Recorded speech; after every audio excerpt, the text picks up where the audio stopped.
Questo progetto della cultura di base è estremamente interessante per l'Ordine dei Medici. L'Ordine dei Medici è un ente sussidiario dello Stato, è un ente pubblico.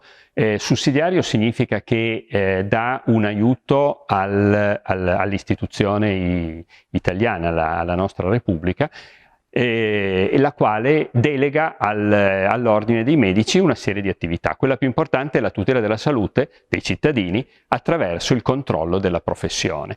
Per collaborare a questa iniziativa abbiamo istituito un gruppo di lavoro composto, oltre che da me, da una giovane dottoressa medico di famiglia, dal responsabile del nostro gruppo di lavoro, della nostra commissione sul disagio lavorativo del medico, uno psichiatra che ha una grossa competenza sui problemi della relazione medico-paziente, e infine da una dottoressa che è responsabile di un distretto dell'ASL Città di Torino. Quali sono state le nostre preoccupazioni principali? Allora, innanzitutto su quelle che sono come dire, un bilanciamento che deve esserci tra l'attività del medico, perché come sapete il progetto prevede che in luoghi di cultura come musei, biblioteche, centri di aggregazione sociale sia inserito uno studio medico.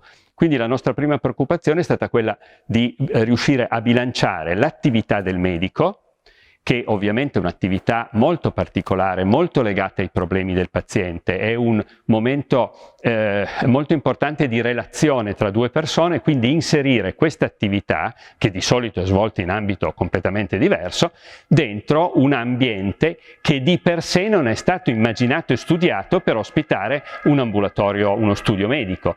Ecco, questo è il problema su cui abbiamo cercato di dare la nostra collaborazione. Questo che problemi ci porta? Ci porta alla necessità di sviluppare, di capire come posso dire, come aggiornare le normative, come adeguare le normative che ci sono su come deve funzionare uno studio medico ad un ambiente che non è stato pensato per quello. Poi ci sono tutta una parte di aspetti organizzativi, per esempio come coinvolgere i medici che parteciperanno alla sperimentazione, perché ovviamente non tutti i medici possono avere i requisiti per partecipare.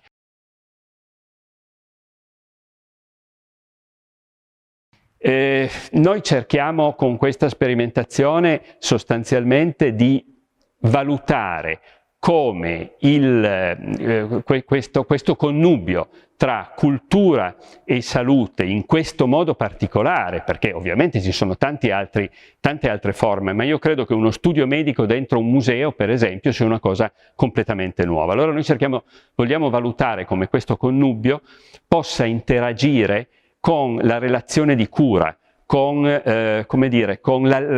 l'alleanza di cura, l'alleanza di lavoro che si crea tra un medico e un paziente. La nostra scommessa è che questo tipo di sperimentazione ci possa far misurare un miglioramento dei risultati dell'incontro tra un medico e un paziente. C'è un altro aspetto altrettanto interessante per noi, è cercare di capire se questo tipo di sperimentazione potrà essere allargata, potrà essere riportata in altri ambienti, in altre situazioni.